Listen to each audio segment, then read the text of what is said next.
Bienvenidos a esta emocionante presentación sobre nuestro nuevo modelo de iglesia y el Instituto Bíblico de Capacitación y Apoyo Comunitario. Nuestra visión es construir una comunidad de creyentes arraigada en la verdad del Evangelio, capacitada para discernir con sabiduría en un mundo lleno de desafíos. Nuestro Instituto Bíblico de Capacitación y Apoyo Comunitario es una plataforma destinada a edificar a nuestros hermanos en su fe y en su servicio a la comunidad. Nuestra visión es construir una comunidad de creyentes basada en la verdad y la autenticidad del Evangelio. Seguimos el ejemplo de Jesús, enfatizando el amor y el servicio como partes integrales de nuestra fe.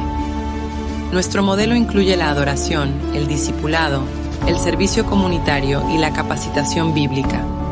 Adoramos a Dios en todo lo que hacemos, crecemos en la fe, servimos a nuestra comunidad y buscamos una edificación integral. El programa de carrera ministerial es esencial para cumplir con nuestra visión. Ofrecemos formación teológica, competencias laborales y consejería familiar. Comenzamos el 19 de mayo con clases presenciales, que luego pasarán a formato en línea, además de talleres prácticos y cursos de certificación. Te invitamos a unirte a nuestra visión.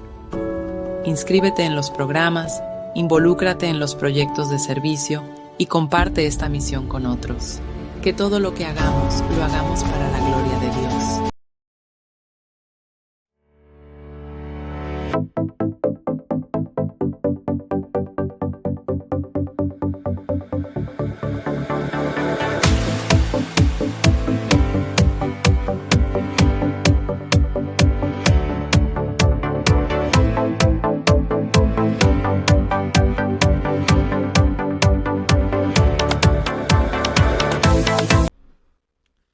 Buenas noches, amados hermanos, qué gusto saludarles en este tiempo, aquí una vez más en esta clase de la carrera ministerial. Y bueno, vamos a empezar la clase número 26 para la gloria de Dios. Vamos a hablar de la Cena del Señor. Ya estamos en el módulo de la membresía, ya vimos el bautismo hace 8 días y ahora vamos a hablar de la Cena del Señor. Así que antes de que otra cosa acontezca, vamos a orar para que el Señor sea glorificado en todas las cosas que hagamos. Solamente para Él es la gloria. Oremos al Señor. Padre, en el nombre de Jesús te damos muchas gracias por tu grande e infinita misericordia. Gracias por el amor, Señor, con que nos has llamado a este camino de la gracia, por la sangre de tu Hijo Jesucristo. Ahora, Señor, nos acercamos a ti confiadamente, Padre, primeramente para alabarte, para agradecerte, para exaltarte, Padre bendito, Padre nuestro. Tuya es la gloria, Señor, tú eres santo, tú eres eterno. Ayúdanos, Padre, a hacer siempre tu voluntad, Señor. Te rogamos que tomes control de esta reunión, que añadas en este tiempo a los que antes de capacitar, en este tiempo presencial y después por la grabación. Que este tema nos sea de edificación y nos recuerde realmente el llamado que tenemos delante de tu gracia. Te bendecimos, Señor, gracias por este proyecto de la carrera ministerial. Te pedimos que tú lo fortalezcas, que tú lo mantengas, Señor, firme en este proceso. En la gracia de tu bendito nombre. Te damos la gloria, Padre Santo, en el nombre de Jesús. Amén, amén. Muy bien, amados hermanos, pues vamos a iniciar sin más preámbulo. Vamos a ver en esta noche la lección número 26, decíamos, ya estamos en la parte de la membresía. Y vamos a ver el tema 26, la ordenanza de la Cena del Señor. Después de este tema vamos a terminar de ver la teología sistemática hasta el estudio 41 en esta parte de la membresía, ¿verdad? Vamos a terminarla, primeramente Dios, y después seguimos abundando ya con esta información acerca de ya más a detalle qué es la membresía, quién es considerado miembro de la iglesia, pero vamos a terminar este proceso para la gloria de Dios. Muy bien. Lección número 26, espero que hayan hecho sus cuestionarios. Vamos a iniciar. La iglesia, ¿verdad? La ordenanza de la cena. Es una orden del Señor, no es una opción, ¿verdad? No es una ceremonia que el hombre haya inventado, es algo que el Señor manda y tiene un propósito muy importante, vamos a descubrirlo esta noche. En la lección anterior aprendimos que una ordenanza, valga la redundancia, es una orden del Señor con respecto a un rito simbólico. ¿Qué es un rito? Algo que se acostumbra a hacer con frecuencia. ¿Okay? que presenta una verdad central de la fe cristiana y que debe ser practicado por la iglesia. El Señor ha dado dos ordenanzas a la iglesia, las cuales son el bautismo de creyentes y la cena del Señor. En esta lección estudiaremos la ordenanza de la cena del Señor. Muy bien, perfecto. La institución de la cena, ¿cómo se instituye? Bueno, vamos a verlo aquí. La institución de la cena del Señor. Según Mateo 26, del 26 al 18, ¿quién instituyó la cena del Señor? ¿Quién la empezó a hacer? ¿Quién la mandó? Bueno, dice la palabra, y mientras comían, tomó Jesús el pan y bendijo y lo partió y dio a sus discípulos y dijo, tomad, comed, esto es mi cuerpo, y tomando la copa y habiendo dado gracias, les dio diciendo, bebed de ella todos, porque esto es mi sangre del nuevo pacto, que por muchos es derramada para remisión de los pecados. Muy bien. En Mateo 26, 17 al 19, la cena se identifica con una celebración muy importante para los judíos. Según estos versículos, ¿cómo se llama esta celebración? Muy bien, en el primer día de la fiesta de los panes sin levadura, vinieron los discípulos a Jesús diciéndole, ¿dónde quieres que preparemos para que comas la Pascua? Y él dijo, id a la ciudad a cierto hombre y decidle, el maestro dice, mi tiempo está cerca, en tu casa celebraré la Pascua con mis discípulos. Y los discípulos hicieron como Jesús les mandó y prepararon la Pascua. Muy bien. Punto 3. El Señor Jesús identificó la cena que instituyó con la Pascua, derivado del hebreo pesach, de pasar de los judíos. Si el cristiano comprende el significado de la Pascua del Antiguo Testamento, él puede comprender con más profundidad el significado de la cena del Señor. Lee Éxodo 12 del 21 al 27 y luego resume el significado de la Pascua en el Antiguo Testamento. Muy bien, bueno, espero que hayan leído el texto. Vamos a ir a el resumen. Este es un ejemplo de lo que más o menos pudieron haber resuelto. La Pascua fue la cena antes de la liberación del pueblo judío de Israel. Sacrificaron un cordero por familia y cenaron. Asimismo pusieron la sangre en los dinteles de las puertas para que la mortandad no entrase en sus casas.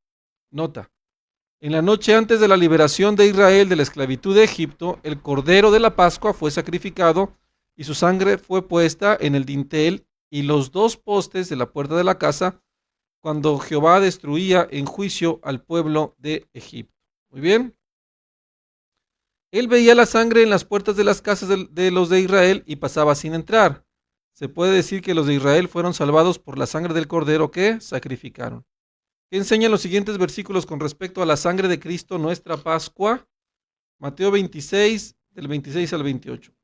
Y mientras comían, tomó Jesús el pan y bendijo y lo partió y dio a sus discípulos y dijo, tomad, comed, esto es mi cuerpo. Y tomando la copa y habiendo dado gracias, les dio diciendo, bebed de ella todos, porque esto es mi sangre de nuevo pacto, que por muchos es derramada para remisión de pecados. Romanos 5:9 dice, pues mucho más, estando ya justificados en su sangre, por él seremos salvos de la ira. Primera de Pedro 1:18-19 dice, sabiendo que fuiste rescatados de vuestra vana manera de vivir, la cual recibisteis de nuestros padres, no con cosas corruptibles como oro o plata, sino con la sangre preciosa de Cristo, como de un cordero sin mancha y sin contaminación. ¿Ven? Muy bien, vamos a continuar. Entonces, podemos ver, amados hermanos, que hay una similitud, no es casualidad, entre la Pascua en el pacto de Moisés, en la salida de Egipto de los judíos, y la cena del Señor. Obviamente la Pascua es una sombra de Cristo, es una figura, todo símbolo del antiguo pacto se dirige hacia Cristo, y el Señor prometió hacer una nación del pueblo de Israel. Llegado el momento cuando Él va a instituir ya la nación, va a formalizar la nación de Israel, digámoslo así, Él empieza este pacto de Moisés, digámoslo así, con este sacrificio de redención, que quiere decir rescatando del pecado, ¿verdad? Por precio de sangre el pueblo de Israel es ahora libertado. Esa es la esencia de la Pascua. La sangre del cordero inmolado, que desde el tiempo de Adán ha sido figura del sacrificio, figura de Cristo.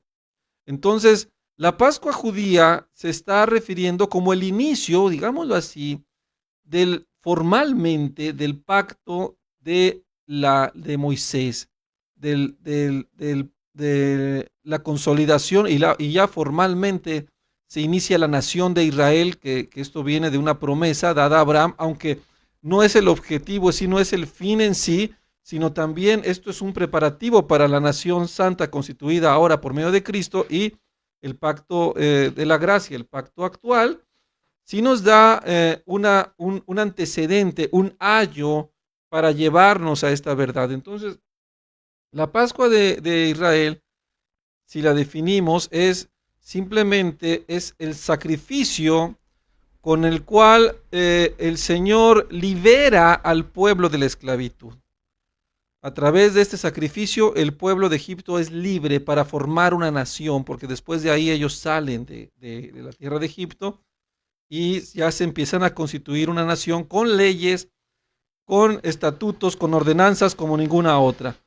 Aunque esto obviamente era la preparación para el pacto definitivo, que es la cena del Señor, en el pacto de la gracia. Entonces, esto es fundamental entender de dónde viene, cómo un pacto inicia con este sacrificio, esta cena, esta comunión, porque el pueblo es llamado a la comunión, tenían que comer un cordero, si el cordero era muy grande para una familia, tenían que invitar a otra, de modo que todos comieran, alcanzara muy bien, y esto era la protección, la unidad, de protegerse del pecado, y esto es lo que simboliza todo este contexto, para entender nosotros ahora cómo es la cena del Señor. Pero vamos a continuar un poco, ¿verdad? Vimos ya el antecedente en relación a cómo se instituye, pues se instituye desde el tiempo de Moisés con la Pascua, aunque se consolida, viene su origen ya en la Pascua, aunque recordemos que todo esto es símbolo de Cristo y el Señor establece que se siga dando de esta manera, como el Señor lo entregó, ahora comiendo el pan, tomando la copa, para recordar que el pacto ahora es por medio de Cristo como el Cordero inmolado. Y ese es el pacto de la gracia, en el cual está establecido con esta cena. Digamos que cada pacto tiene una cena, por decirlo así. Esta es la cena del Señor, se constituye para el pacto de la gracia como un recordatorio, porque era el propósito de la Pascua, que recordaran la libertad que el Señor hizo al pueblo de Israel, y ahora la cena del Señor es un recordatorio para nosotros del propósito por el cual Cristo nos salvó, que es amarnos unos a otros. Hay tres interpretaciones diferentes con respecto a la cena. A continuación resumiremos cada una y la compararemos con la verdad de la Biblia. Transubstanciación. Son posturas teológicas de la cátedra de la teología. Dice, el pan y el vino se convierten literalmente en el cuerpo y la sangre de Jesucristo cuando son consagrados por el sacerdote en la misa. Los que participan en la cena literalmente comen del cuerpo y beben de la sangre de Cristo, y en cada misa el Señor Jesús es ofrecido de nuevo como un sacrificio por el pecado. Con respecto a esta interpretación, se presentan las objeciones bíblicas, pues lo que hacen en la misa, pues ya ni tendríamos que verlo, porque esta es el sincretismo romano, toda esta levadura romana que se ha mezclado con el lenguaje bíblico, pues pero vamos a verla porque sí es interesante poder comentarle a alguien bíblicamente. Ningún texto en la Biblia indica que el pan y el vino se conviertan en el cuerpo y la sangre literal de Cristo, y ningún texto se encuentra que se describa la cena del Señor como un sacrificio de Cristo.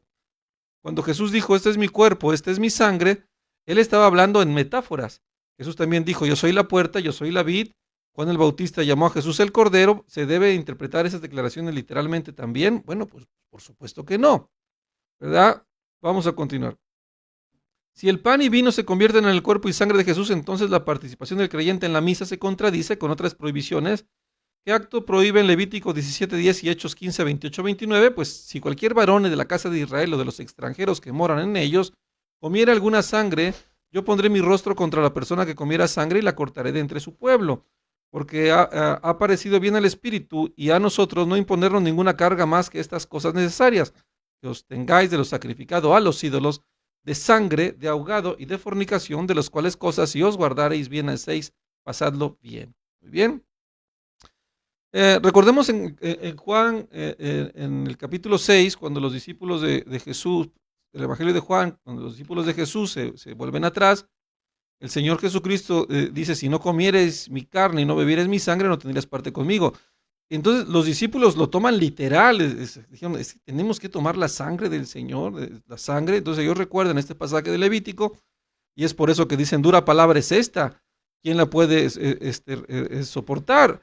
Entonces ellos pensaban, o literalmente dijeron, esa es una blasfemia a la ley de Moisés, pero no se refería físicamente, obviamente, sino a una metáfora que estaba probando el sentido de los corazones de los discípulos, si realmente creían en Cristo, y pues muchos no creían, seguían viendo al Señor como una religiosidad del antiguo pacto, y esto no podía ser. Entonces ellos son desechados y permanecen solamente los 12 discípulos que sí creían en Cristo. Y es este el sentido de ese texto también. Bueno, sigamos adelante. La interpretación de que en la cena del Señor Jesús se ofrece una vez más como un sacrificio por el pecado es completamente contrario a las enseñanzas de la Escritura, que nos enseñan los siguientes versículos con respecto a la suficiencia del sacrificio de Cristo una sola vez y para siempre. Hebreos 7, 24, 27 dice, mas por cuanto permanece para siempre, tiene un sacerdocio inmutable, por lo cual puedes también salvar perpetuamente a los que por él se acercan a Dios, viviendo siempre para interceder por ellos, porque tal sumo sacerdote nos convenía, santo, inocente, sin mancha, apartado de los pecadores y hecho más sublime que los cielos, que no tiene necesidad cada día, como aquellos sumos sacerdotes, de ofrecer primero sacrificios por sus propios pecados y luego por los del pueblo, porque esto lo hizo una vez para siempre, ofreciéndose a sí mismo. El sacrificio de Cristo es una sola vez para siempre. Hebreos 9, 24, 28, porque no entró Cristo en el santuario hecho de mano, figura del verdadero, sino en el cielo mismo, para presentarse ahora por nosotros ante Dios, y no para ofrecerse muchas veces, como entra el sumo sacerdote en el lugar santísimo cada año con sangre ajena. De otra manera les hubiera sido necesario padecer muchas veces desde el principio por el mundo, pero ahora en la consumación de los siglos se presentó una vez para siempre por el sacrificio de sí mismo, para quitar de en medio el pecado, y de la manera que está establecido para los hombres, que mueran una sola vez y después de esto el juicio. Así también Cristo fue ofrecido una sola vez para llevar los pecados de muchos, y aparecerá por segunda vez sin relación con el pecado para salvar a los que le esperan. El sacrificio de Cristo es una sola vez y para siempre. Entonces esta blasfemia de la iglesia romana en su rito pagano de la misa, pues es totalmente contradictorio el decir que esa es la carne y la sangre literal de Jesús. Está diciendo que tendrían que hacer un sacrificio nuevamente, una crucifixión entonces también física, cosa pues que no hacen. Es una completa locura todo este rito pagano que viene mezclado con religiones desde Grecia, Babilonia, todas estas cosas, y los romanos obviamente. Entonces la Biblia es clara cuando habla de Jesucristo como el único sacrificio perfecto por nosotros, y su carne y su sangre figura de su muerte y su crucifixión en la cruz para nuestra salvación, para nuestra redención. Muy bien. Hebreos 10:12. Pero Cristo, habiendo ofrecido una vez para siempre un solo sacrificio por los pecados, se ha sentado a la diestra de Dios. Muy bien. Muy bien. Consubstanciación, otra doctrina de la cátedra teológica. El pan y vino no se convierten en el cuerpo y sangre de Cristo, sin embargo, la presencia de Cristo habita en, con y debajo del pan y vino, como la interpretación de la transubstanciación. Esta interpretación no tiene base bíblica y es completamente innecesaria. No sé a quién se le ocurre pensar esto, alguna desviación de una secta de la doctrina bíblica, pues piensa esta en total locura. Conmemoración. La cena es una conmemoración del Señor Jesús y su muerte por el pecado. El pan y el vino son símbolos del cuerpo y la sangre de Jesucristo. En la Escritura encontramos 3 propósitos de la cena del Señor. Según los siguientes versículos, ¿cuáles son los 3 propósitos de la cena del Señor? Bueno, la iglesia toma la cena en memoria de Jesús y su muerte en la cruz. 1 Corintios 11:24. Segundo, la iglesia participa en la cena para anunciar la muerte sacrificial de Jesús por el pecado hasta que Él venga. Y el punto número 3, la iglesia participa en la cena para bendecir y dar gracias al Señor. Y obviamente esta definición es la más bíblica, es una conmemoración. Al igual que la Pascua judía, es una celebración que recordaba la salida de la esclavitud de Egipto, así la cena del Señor tiene el propósito de refrescarnos un poco la memoria. ¿Por qué queda este símbolo como rito? ¿Por qué? Pues porque estamos en la carne, amados hermanos. La carne es muy olvidadiza, nuestra carne se le olvida, no estamos muy conscientes en nuestra carne de lo que Cristo hizo por nosotros. Y el Señor ordena a la iglesia recordarlo de vez en cuando, recordarlo siempre como un propósito principal para que no se nos olvide y tenerlo presente. Eso es una orden que el Señor da por causa de nuestra carne, de nuestra debilidad. Por eso es importante. La cena del Señor es uno de los eventos más preciosos en toda la vida de la iglesia. No es un medio por el cual recibimos gracia o salvación, sino es una conmemoración del Señor Jesús que murió en la cruz por el pecado y resucitó para nuestra salvación. Por medio de la cena recordamos al Señor, bendecimos su nombre y anunciamos su muerte hasta que Él venga de nuevo. Anunciamos su muerte y su resurrección y el propósito por el cual murió, que es que nos amemos unos a otros. Muy importante. Los participantes en la cena del Señor. ¿Quiénes pueden participar en la cena del Señor? Muy bien, vamos a ver este tema. ¿Quién puede participar en la cena del Señor? ¿Quién puede participar? Porque hay muchos circunstancias, muchos mitos. ¿Quién puede? ¿Quién si no? Bueno, vamos a verlos aquí, amados hermanos, con toda calma. ¿Quiénes pueden participar en la cena del Señor? Según Mateo 26, 17-20, la noche que el Señor Jesús instruyó la cena, ¿quiénes fueron los invitados para participar? Bueno, el primer día de la fiesta de los panes sin levadura vinieron los discípulos a Jesús diciéndoles, ¿dónde quieres que preparemos para que comas la Pascua? Y él dijo, id a la ciudad a cierto hombre y decidle, el maestro dice, mi tiempo está cerca, en tu casa celebraré la Pascua con mis discípulos. Y los discípulos hicieron como Jesús les mandó y prepararon la Pascua. Cuando llegó la noche se sentó en la mesa con los 12. Muy bien. En 2 Corintios 6, 14, 15, la Biblia nos hace varias preguntas que nos explican por qué los incrédulos no pueden participar con los cristianos en la cena del Señor. Resume la explicación que se presenta en tus propias palabras. Bueno, vamos a dar aquí un ejemplo con las propias palabras del texto. Bueno, de este ejemplo. No podemos tener comunión en un memorial con alguien a quien no valorará el sacrificio de Cristo ni manifestará su amor por él. No podemos tener comunión en la luz con las tinieblas. Nota, como el bautismo, la cena del Señor es exclusivamente para los que ya son destinatarios de la salvación de Dios por medio del arrepentimiento consciente y la fe personal en la persona y obra de Cristo. En pocas palabras, la cena del Señor bueno, miren, déjenme ser claro aquí, amados hermanos. Quitémonos nuestra mente humana, nuestra mente ritualista. No es un requisito de que si alguien trae un boleto, si alguien ya hizo los méritos, si alguien ya tiene la capacidad VIP terrenal de hacerlo. No es así. Esto es muy importante entenderlo espiritualmente con los frutos y las actitudes del Espíritu. Miren, amados, de tomar la cena cualquiera la puede tomar, pero no es el propósito ese.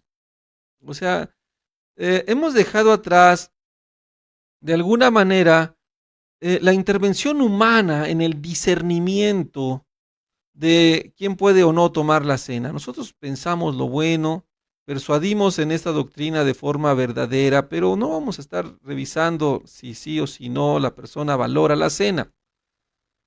Por eso se abre la convocatoria a todo aquel que cree.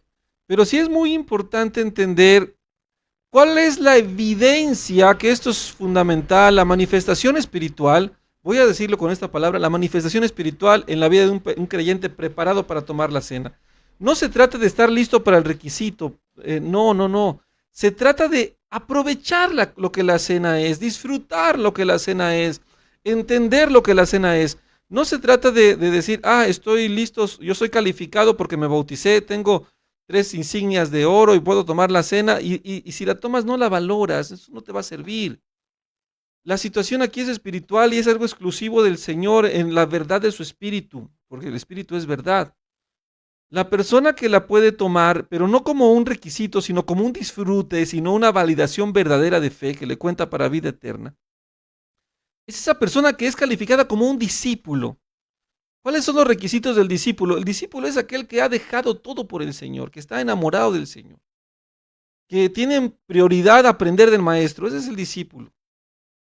Cuando una persona está completamente entendida de que nosotros nos hemos entregado al Señor para una vida nueva, en un compromiso, en un deseo, amados hermanos, de conocerle. Esto no depende de tiempo, no depende de procesos, depende de fe.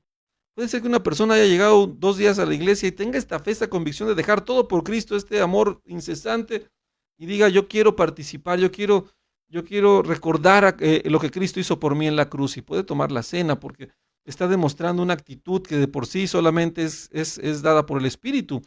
Y si hay testimonio de que efectivamente lo valora, vive como cristiano, está muriendo a su pecado, pues qué bendición, la cena es para él, porque no se trata de cumplir el requisito, se trata de que esto influya en nuestra vida, que es lo importante, que esta cena trascienda en mi corazón para vida eterna. El recordar a Cristo debe de impulsar mi vida a la santidad, al compromiso, a la verdad.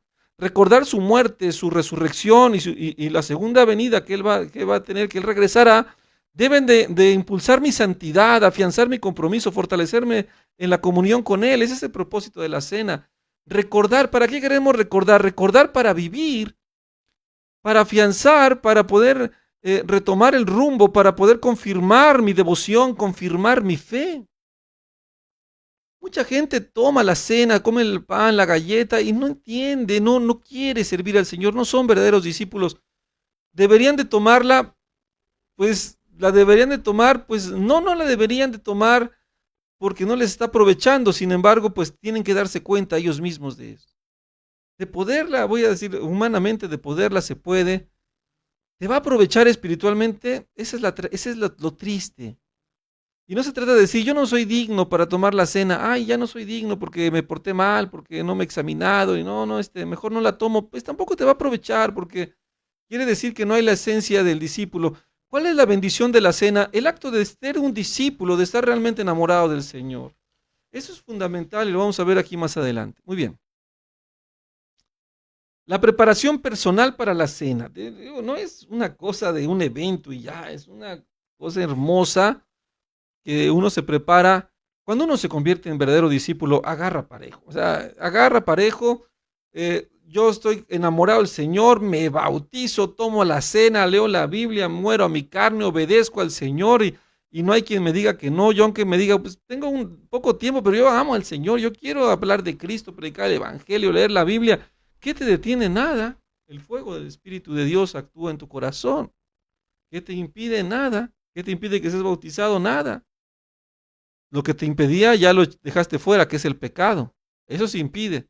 La incredulidad, eso también. La doble vida, ¿no? También. La mundanidad, el amor en la carne, las viejas pasiones, claro, todo eso te impide, pero pues no solo te impide participar en la cena, te impide participar en la gracia de la salvación. Todos los creyentes tienen derecho a participar en la cena, sin embargo, ninguno debe tomar la cena del Señor como algo ligero. Es uno de los eventos más solemnes en la iglesia. En 1 Corintios 11:27 se encuentra una advertencia para todos los cristianos que participan en la cena. ¿Qué nos advierte? Bueno, los que se dicen cristianos, porque eso también se prueba. O sea, cristiano se puede decir cualquiera, pero de ahí a hacerlo, pues hay mucha diferencia. Dice 1 Corintios 11:27, de manera que cualquiera que comiera este pan o bebiera esta copa del Señor indignamente, será culpado del cuerpo y de la sangre del Señor. ¿Por qué será culpado del cuerpo y de la sangre del Señor? ¿Quiénes mataron en decir al Señor Jesucristo? Bueno, sabemos que es por determinado consejo de Dios, dice Pedro, pero dice por mano de inicuos y pecadores. Por mano de inicuos y pecadores. O sea, los pecadores, los inicuos son los que en realidad mataron al Señor. son los que, los que dijeron crucificarle, dijeron, a ver, ¿a quién vamos a soltar? ¿A Barrabás o a Jesús? No, no, soltar a Barrabás, a Jesús crucificarle, porque no soportaban su doctrina, estaban llenos de odio, estaban llenos de amargura, la palabra de Dios les molestaba y querían matar al profeta, querían matar al Señor. Cuando el pecado en tu vida se apodera de ti, te molesta todo lo que es del Señor, te causa enojo. El pastor, los hermanos que andan en santidad, te causan enojo. Por eso es importante recordar el por qué murió Cristo en la cruz. No murió para que estuviéramos otra vez en esclavitud, sino para que estuviéramos en vida nueva. Lo vimos en la clase de bautismo. Entonces, el vivir en pecado, en dar en chisme, murmuración, porque pues es lo que divide. ¿Qué divide a los mejores amigos? Pues el chisme divide a los mejores amigos. ¿Y quién dividió al hombre con Dios? Pues Satanás.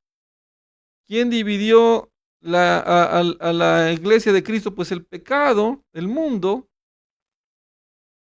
Y así, si nosotros no nos examinamos, si no estamos realmente en unidad, solícitos en guardar la unidad, todo cristiano verdadero lleva la unidad a la reconciliación. Ese es un cristiano verdadero. El cristiano de la carne, que no sería cristiano, pues busca la división. Entonces, el no ser digno es prácticamente no estar construyendo la fe que Cristo nos mandó en nuestro corazón y en el testimonio de la iglesia para vida eterna. ¿Cómo puede el cristiano tomar la cena del Señor indignamente? En la Biblia se encuentran 3 posibilidades. Vamos a ver. Cuando participa de la cena ligeramente y sin dar importancia al rito como una conmemoración al Señor Jesús y su muerte, escribe en 1 Corintios 11:29 en tus propias palabras lo que pasa. Bueno, si no tenemos la actitud digna del arrepentimiento y los frutos del nuevo nacimiento, dignos de un discípulo, entonces estamos condenados aún. Asimismo, si como creyente no muestro una actitud humilde ante el Señor, entonces no seré salvo de mis pecados y comeré y beberé condenación, porque todo aquel que no ama al Señor Jesús, sea anatema, dice la palabra, sea maldito. Qué importante, dice, cuando ignora y menosprecia a los demás cristianos, hiriendo y causando división en la iglesia, que es el cuerpo del Señor, ¿verdad? Muy bien, cuando no damos importancia a la conmemoración, pecamos. Cuando ignoramos y menospreciamos a los demás cristianos, hiriendo y causando división en la iglesia, que es el cuerpo del Señor. Amados hermanos, amados. La iglesia va a padecer, siempre padecerá persecución de afuera y de adentro también. De afuera, pues la persecución del mundo, el que no nos aguanta. Pero de adentro, amados hermanos, por favor, les ruego por las misericordias de Cristo, tengan atención. Que todo lo que causa división es abominación delante del Señor, que mete discordia entre hermanos. Cuando vamos a comer la cena y andamos en chisme, descubriendo el secreto, soltando las pasiones. Amados, la iglesia se defiende con su palabra, pero cuando los cristianos no obedecemos la palabra, somos culpables también de destruir la relación de la iglesia. Nosotros no tenemos por qué andarle contando nada a nadie de los demás, ni abriéndole los ojos a nadie acerca de la vida del pastor, de los demás hermanos, como lo hizo Satanás en el Edén. La iglesia es santa. Por eso tenemos que ir y hablar en privado con el hermano. Lo hemos estado diciendo una y otra vez, pero muchos no lo creen. Cuando tú tienes algo que decirle a tu hermano, exhortarle, animarle, reprenderle, hazlo en privado, hazlo en persona. No se valen cartas, no se valen mails, no se valen WhatsApps. No se vale eso, es trampa. Es como no tener el valor de obedecer la palabra, y ahí nos damos cuenta que de alguna manera es el pecado el que controla, es las pasiones que se controlan, y lo único que se quiere es llevar los mensajes de Satanás para causar división, heridas, confusión, problemas. ¿Por qué no se valen emails? ¿Por qué no se valen cartas? ¿Por qué no se valen misivas? ¿Por qué no se valen WhatsApps? Audios de WhatsApp. ¿Por qué no se vale? Tú no sabes en qué momento recibe el hermano ese mensaje. Si te llegan las pasiones, ay, las pasiones, estoy bien preocupado por el hermano, le tengo que exhortar, le voy a escribir una carta. Es más las pasiones, tienes que darte el tiempo, dejar pasar 3, 4 días en oración, si no es muy urgente, y verlo cara a cara, orando en el Espíritu, para que capte su atención, sea el Espíritu, y no lo agarres en una presión, lo agarres en una circunstancia, haciendo, trabajando. No sabes, tú le mandas una carta, pues tú estás en un momento de disposición, la otra persona no. Y si lo recibe, no sabes cómo lo agarras. Es bien delicado, amados hermanos. Iglesias se dividen, hermanos se alejan de la iglesia, ministerios caen por hacer todo ese tipo de omisiones. Lo que causa división en la iglesia son los chismes, las habladurías, los resentimientos hacia los hermanos. El no seguir la regla del Señor, reprendiendo en privado, voy y hablas, trata el asunto con tu hermano. También no descubras el secreto a nadie, no te juntes con el suelto de lengua. Amados, bien importante, bien importante. Nosotros como pastores tenemos ya protocolos sobre temas cuando hablamos con los hermanos. El diablo siempre te va a distraer.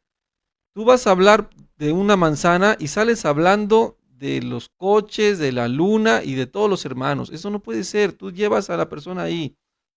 Pero eso es algo que se va madurando ya, y es parte del trabajo ministerial que incluso tendremos. Bueno, hay un programa de capacitación acerca de los líderes que llevan que llevan este perfil, que van a capacitarse en la carrera ministerial, por cierto. Pero lo que me refiero es que hay que tener cuidado. Cuando estás aprendiendo apenas a ir a animar a alguien de la iglesia, a hablar con él, ten cuidado de que no te deje otros mensajes. Te deja otros mensajes hablando de la iglesia, bueno, literalmente del pastor, de la familia del pastor. Todo esto es bien delicado. Porque el Señor llamó a una iglesia unida, no a una iglesia dividida. Entonces, todo aquel que se dedica a esto no puede participar en la cena, o sea, no es digno. Dice, la interpretación del cuerpo del Señor es una referencia a la iglesia, es otra posible interpretación. En 1 Corintios 11:29, en 1 Corintios 11:17-22 se presenta una ilustración de cómo los corintios violaban este principio bíblico en la cena del Señor. Resume estos versículos con tus propias palabras. El cuerpo de Cristo es unidad, amados, es unidad. Los corintios llegan a la cena del Señor con divisiones y conflictos, y aun cuando tomaban la cena era con total irreverencia, tal como un convivio social en una ceremonia santa. Unos comían, otros no tenían para comer. Era una cosa impresionante, y esto no edifica el cuerpo de Cristo, lo divide, y esto no agrada al Señor. Otro punto más: cuando participa de la cena del Señor con hipocresía mientras está viviendo en pecado y carnalidad sin arrepentimiento, bueno, pues esto es una total abominación. Esto puede aplicarse a un cristiano que se encuentra viviendo en rebeldía y con una vida de pecado no confesado, o a una iglesia entera que permite pecado entre sus miembros sin practicar la disciplina bíblica. En 1 Corintios 5:1-9 se presenta una ilustración de este principio bíblico. Resume este texto con tus propias palabras. La disciplina bíblica es necesaria para preservar la santidad en el cuerpo de Cristo y establecer una unidad en el amor y las buenas obras, que presentamos delante del Señor aprobados en toda humildad. Aprobados en toda humildad. ¿Bien? La disciplina, la exhortación, va uno en privado, luego lleva 2 testigos, así debe de ser. Ya lo vimos antes. Según 1 Corintios 11:29-30, ¿de qué manera experimentaban los corintios la disciplina del Señor por haber tomado la cena indignamente? Pues el que come y bebe indignamente sin discernir, sin entender el propósito del cuerpo del Señor, juicio come y bebe para sí, por lo cual hay muchos enfermos, debilitados entre vosotros, y muchos duermen. Hay muchos que se enferman, se debilitan espiritualmente, ya no quieren ir. Miren, amados hermanos, la carrera de la fe se ve quién lleva el Espíritu Santo. Empezamos bien, el diablo empieza a hacer de las suyas y se ve los que se van rindiendo, los que siguen en pecado, los que siguen en conflictos emocionales, los que no se apartan del mal. Entonces de repente pues ya se nos empiezan a atrasar, se debilitan espiritualmente, ya empiezan a ver las cosas diferentes, abren los ojos, pues ya empiezan a ver los defectos del pastor, los defectos de los hermanos, los defectos de la iglesia, y pues ya se desaniman, se vuelven al mundo y terminan verdaderamente mal. Hasta algunos de plano mueren espiritualmente y otros hasta físicamente. Esto es muy tremendo. ¿Qué nos enseña Hebreos 12 del 5 al 11? Dice, y habéis ya olvidado la exhortación que como hijo se os dirige diciendo, hijo mío, no menosprecies la disciplina del Señor. La disciplina del Señor tiene mucho precio. Ni desmayes cuando eres reprendido por él, porque el Señor al que ama disciplina y azota a todo el que recibe por hijo. Si soportáis la disciplina, Dios os trata como a hijos, porque ¿qué hijo es aquel a quien el Padre no disciplina? Pero si os deja sin disciplina, de la cual todos han sido participantes, entonces sois bastardos y no hijos. Por otra parte, tuvimos a nuestros padres terrenales que nos disciplinaban y los venerábamos. Porque no obedeceremos mucho mejor al Padre de los Espíritus y viviremos. Y aquellos ciertamente por pocos días nos disciplinaban como a ellos les parecía, pero para lo que nos es provechoso, para que participemos de la santidad. En verdad, ninguna disciplina del presente parece ser causa de gozo, sino de tristeza, pero después da un fruto apacible de justicia a los que en ella han sido ejercitados. 2. Sabiendo que la cena es un evento solemne, se puede traer disciplina si uno lo toma indignamente. ¿Cómo debe el cristiano prepararse? ¿Qué nos enseñan los siguientes versículos? 1 Corintios 11, 28. Por tanto, pruébase así uno a sí mismo y coma así del pan y beba de la copa.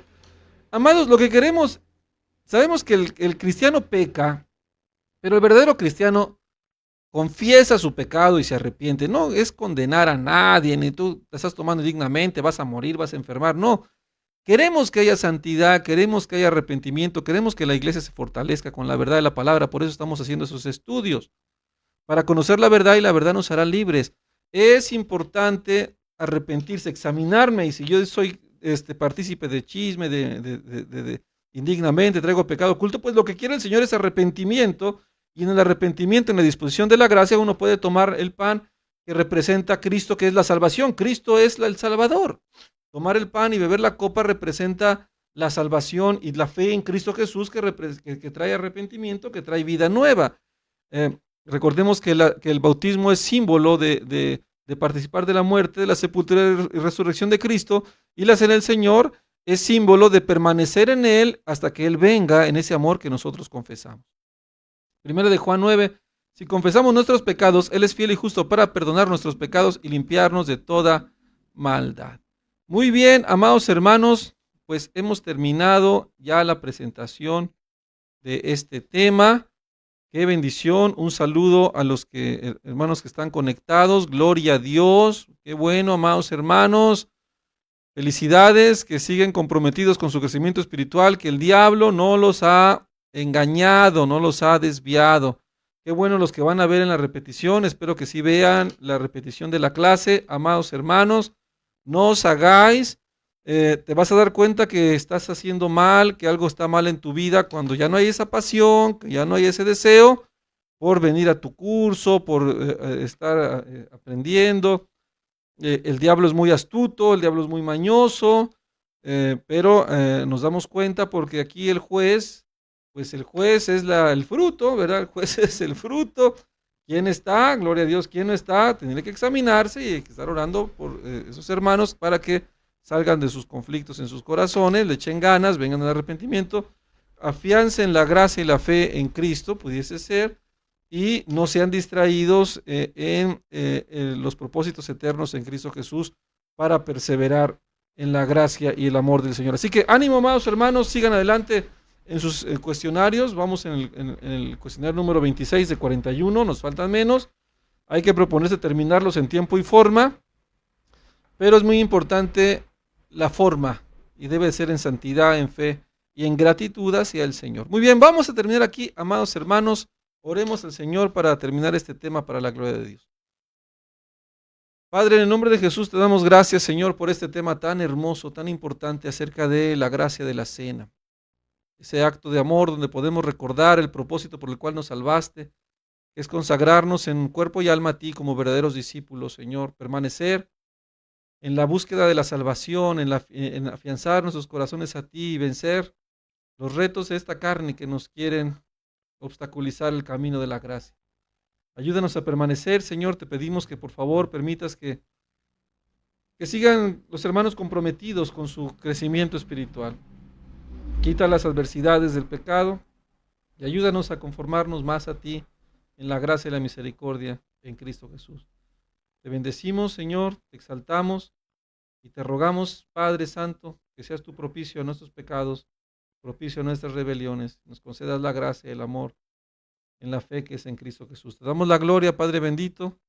En el nombre de Jesús te pedimos que nos permitas continuar adelante con este proyecto el próximo viernes, si tú nos prestas vida, y que cada hermano siga firme, perfecto y completo, avanzando en el conocimiento de tu gracia, en el amor que es por la fe en Cristo Jesús. Bendice a aquellos, Señor, que están tomando el camino de la cruz con seriedad y pasión, y que esa pasión nunca se apague, Señor, porque el que más tiene, tú más le darás. Al que te pide, recibe, Señor, y tú das abundantemente y sin reproche. Te damos la gloria, Padre, en el nombre de Jesús. Amén y amén. Muy bien, amados hermanos, nos vemos, si Dios quiere, el próximo viernes, 8 de la noche, para continuar con el estudio número 27, y también el domingo, 11:30 en Huatusco, 5:30 aquí en Córdoba, Veracruz. Dios los bendiga, amados hermanos, muchas bendiciones y paz en el Señor. Nos vemos la siguiente clase. Bendiciones.